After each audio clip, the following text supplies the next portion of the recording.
Alamin natin ang update sa Bagyong Kabayan. Makakapalam natin si Veronica Torres, weather specialist ng Pag-asa. Good morning po, Miss Veronica. Ganda umaga din po sa inyo dyan, pati na rin po sa ating mga taga-subaybay sa unang hirit.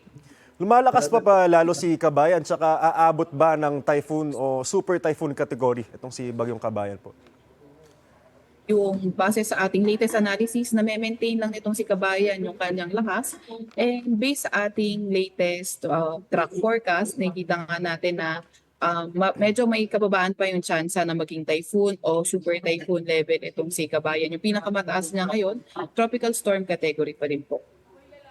Ilang beses at saan-saan posibleng maglandfall itong si Bagyong Kabayan? Sa ngayong umaga, posible itong maglandfall dito sa may area, sa may coast ng Davao Oriental o kaya sa may southern Surigao del Sur. Ito po ang katanungan ng marami, no? May chance po ba na aabot hanggang Pasko ang epekto ng Bagyong Kabayan? Sa ngayon ay mababa pa rin yung chance na umabot ito hanggang bagyo dahil around Wednesday o kaya around December 20, posible na itong lumabas na ating area of responsibility. Kamusta naman po yung magiging panahon at lagay ng panahon dito sa Metro Manila? Apektado ba tayo ng Bagyong Kabayan? Opo, yung sa atin sa Metro Manila dahil si Kabayan medyo nasa may Mindanao area siya. So sa atin sa Metro Manila, ang inaasahan nating kaapekto sa ating weather system ay amihan o northeast monsoon.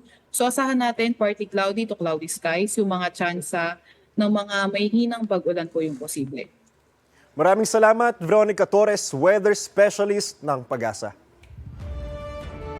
Mga kapuso, know the weather before you go at mag-subscribe na sa GMA Integrated News sa YouTube. Para sa mga kapuso natin sa abroad, bisitahin ang GMA Pinoy TV at www.gmanews.tv.